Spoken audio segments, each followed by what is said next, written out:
These are 4 poems from Theatrics, poetry plays, available from Anhinga Press, and read by Therese Svoboda and Steve Bull. They are The Cast, Silverware, Malaprops, and Groundlings. The Cast. The old comedian moves her mouth.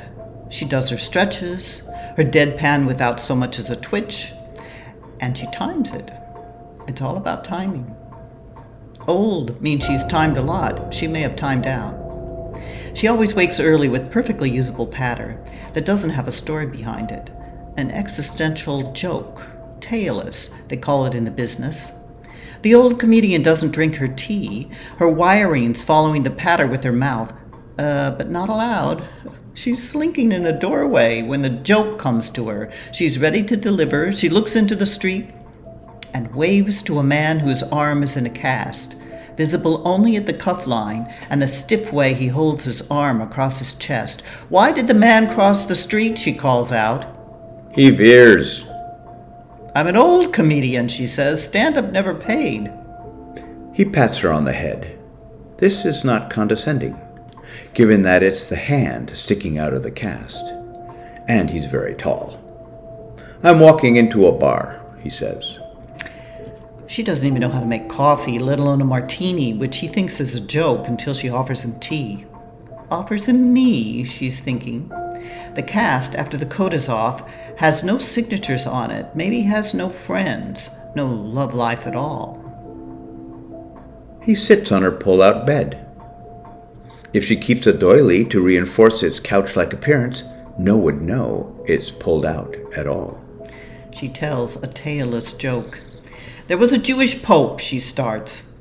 "You're not Jewish," she says. That's part of the patter. Nobody ever admits to being Jewish. They want to hear the joke. She straightens her skirt. The man is already smiling. He guesses the punchline and opens his palm in a ha-ha way, the palm that sticks out of the end of the cast. "My arm," he says, and shakes it while he describes flying through the air after being shot out of cannon. You know the phrase, cannon fodder? He forgets how it happened. Paying somebody $60 to stuff him into a cannon, him, the claustrophobic, with too many margaritas, and the cash already bet. He says he can show her the burns, but he would have to take off his clothes. She sighs, always the competition. Sex and death are my 2 best subjects. She tells him with death you can do it alone and nobody laughs at you. He saucers his cup. He's a man of the street and its crossing. He's a chrysalis, and inside the cast is a new man.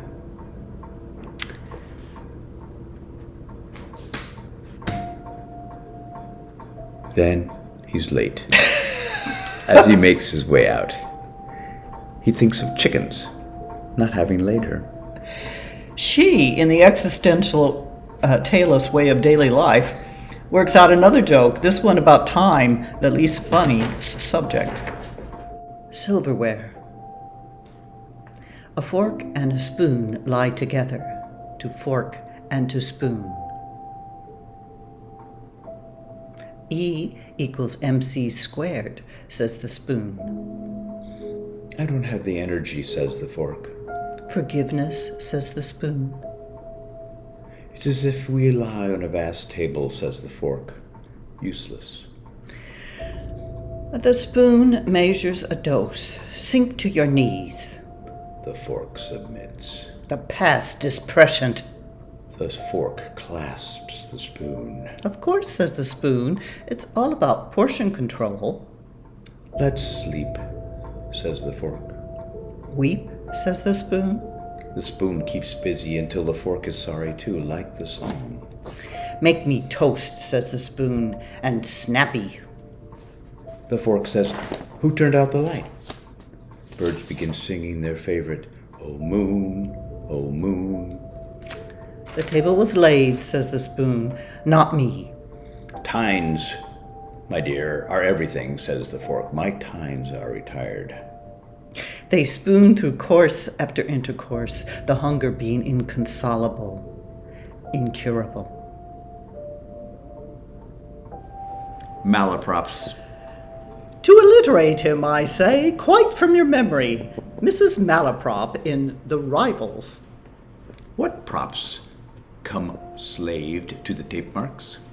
Mrs. Mall, the evil, elusive, and of course, essential cigar box containing the gun for the table, who has a meltdown in a green room and no one finds her in time. From behind his lapel, the actor finger shoots the opposition who fake falls to the sound cue. Mrs. Mall chuckles into the base of the curtain where deposited, smoking the last cigar of the box. Hoo-ha! Her chuckle catches fire and the applause burns down the house. Mrs. Mall asks for bigger credits. The tape marks where she should sit, curl, and go vague. In Philadelphia, the gun takes up a collection to retire. Mrs. Mall to singing backstage. Oh, she moans. Other props do not sympathize. Their grime and everyday grim fray like the nerves in a skull. They lose themselves in self-pity. Mrs. Mall is boxed in. The Cuban girl and the headdress Copacabanas her closed. The gun finds a holster unsexed. The stage, alert as always, lit and strewn with effort, calls the curtain back. Groundlings. Capable of nothing but inexplicable dumb shows and noise. Hamlet. 1 penny the pit, too poor to sit. The actor 5 feet up. sees only a sea with small mouths gaping. Bottom feeders. On hot days, penny stinkers, misbehaviors. These are the youths that thunder at the playhouse and fight for bitten apples. Henry VIII. Tanners, butchers, ironworkers, millers, seamen from the ships docked at the Thames, glovers, servants, shopkeepers, wig makers, bakers. They waste fruit and chestnuts, Old chestnuts. pelting the lesser performers. Such heaving and shoving and itching and shouldering to sit by the women. Such toying, such smiling, such winking. Johnson despised the Raucous. applause after sword fights and theirs. Their gambling, their wenches calling out for a tumble. 3 hours. The Long, long. speeches. 500 well-armed groundlings, apt to quote loudly. From other plays.